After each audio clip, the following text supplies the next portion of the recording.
વિદ્યાર્થી મિત્રો, આજે આપણે ધોરણ 11ના વિષય અર્થશાસ્ત્ર દ્વિતીય પરીક્ષા માટે મોડલ પેપર તૈયાર કર્યું છે તેનું આપણે સોલ્યુશન કરીશું.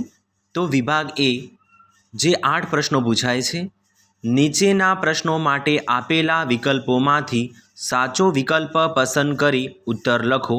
પ્રત્યેકનો 1 ગુણ હોય છે. પ્રશ્ન 1, અર્થશાસ્ત્રના પિતા કોને કહેવામાં આવે છે? તો વિદ્યાર્થી મિત્રો તમારે જવાબ આપવાનો રહેશે. પ્રશ્ન 2, ઉત્પાદનનું ગતિશીલ સાધન કયું છે?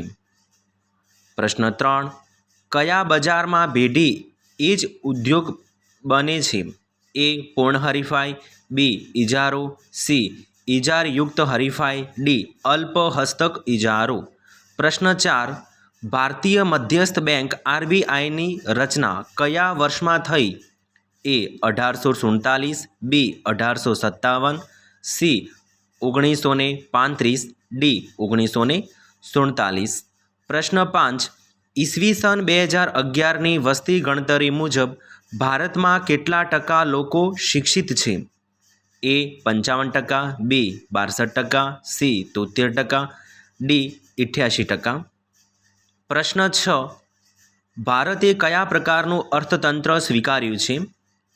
એ દ્વિમુખી અર્થતંત્ર, બી સમાજવાદી અર્થતંત્ર, સી મિશ્ર અર્થતંત્ર, ડી મૂડીવાદી અર્થતંત્ર. પ્રશ્ન 7, આયાત થતી વસ્તુ જેવી વસ્તુનું ઉત્પાદન દેશમાં કરવામાં આવે તેને શું કહેવાય? એ ખાનગીકરણ, બી આયાત અવેજીકરણ, સી ઉદારીકરણ, ડી વૈશ્વિકીકરણ. પ્રશ્ન 8, ઉત્પાદન પદ્ધતિથી રાષ્ટ્રીય આવકની વ્યાખ્યા કોણે આપી? એ માર્શલે, બી ફિશરે, સી પિગુએ, ડી સેમ્યુઅલ્સને. તો હવે આપણે વિભાગ બી જોઈશું. નીચેના પ્રશ્નોના ઉત્તર એક વાક્યમાં આપો.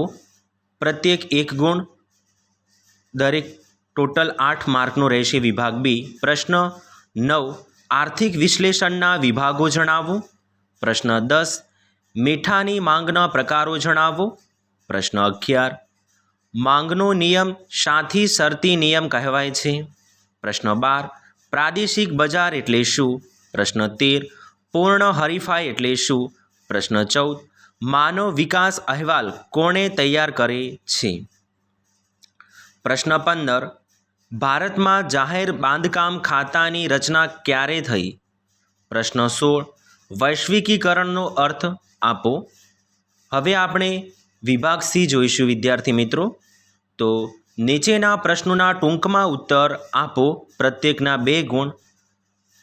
12 માર્કનો વિભાગ સી રહેશે. પ્રશ્ન 17, પ્રોફેસર માર્શલના મતે સંપત્તિનો અર્થ જણાવો. પ્રશ્ન 18, પ્રતિષ્ઠા મૂલ્ય વસ્તુ એટલે શું? પ્રશ્ન 19, હોમ ચાર્જિસ એટલે શું? પ્રશ્ન 20, ભારતમાં 1991માં આર્થિક સુધારા કરવાની ફરજ શાથી પડી? પ્રશ્ન 21, રાષ્ટ્રીય આવકની ખર્ચની પદ્ધતિમાં કયા ખર્ચનો સમાવેશ થતો નથી? પ્રશ્ન 22, અલપતી અર્થતંત્ર અને ખુલ્લું અર્થતંત્ર વચ્ચેનો તફાવત સમજાવો. આપણે હવે વિભાગ ડી જોઈશું. નીચેના પ્રશ્નોના મુદ્દાસર ઉત્તર આપો. પ્રત્યેકના 3 ગુણ અને 12 માર્કનો વિભાગ ડી રહેશે. તો પ્રશ્ન નંબર 23, ટૂંક નોંધ લખો. પુરવઠા વિધેય. પ્રશ્ન 24, સીમાંત ખર્ચ, સરેરાશ ખર્ચ, સ્થિર ખર્ચ અને અસ્થિર ખર્ચનું મહત્ત્વ જણાવો. પ્રશ્ન 25, ઇજારાયુક્ત હરીફાઈ એટલે શું? તેના કોઈપણ 3 લક્ષણો સમજાવો. અથવા પ્રશ્ન નંબર 25 છે, હરીફાઈ આધારિત બજારનું વર્ગીકરણ કરો. પ્રશ્ન 26, ભારતમાં પાયાની સુવિધાઓ જણાવો. અથવા પ્રશ્ન 26, બ્રિટિશ શાસનની કરવેરા નીતિ સમજાવો. વિદ્યાર્થી મિત્રો, હવે આપણે વિભાગ એ જોઈશું. નીચેના પ્રશ્નોના વિસ્તારપૂર્વક ઉત્તર આપો. પ્રત્યેકના 5 ગુણ. વિભાગ ઈ 10 માર્કનો રહેશે. તો પ્રશ્ન નંબર 27, ભારતમાં વિદેશી મૂડીરોકાણ વિશે ચર્ચા કરો અથવામાં પૂછાશે. પ્રશ્ન 27માં જ ભારતની વિદેશ વ્યાપાર નીતિની સમજ આપો. કોઈપણ બેમાંથી એક લખવાનો રહેશે. પ્રશ્ન 28 રાષ્ટ્રીય આવકની માપવાની ખર્ચની પદ્ધતિ વર્ણવો અથવા સ્થાન આધારિત અને જથ્થા આધારિત બજારનું વર્ગીકરણ સમજાવો. બે પ્રશ્નોમાંથી કોઈ પણ એક લખવાનો રહેશે.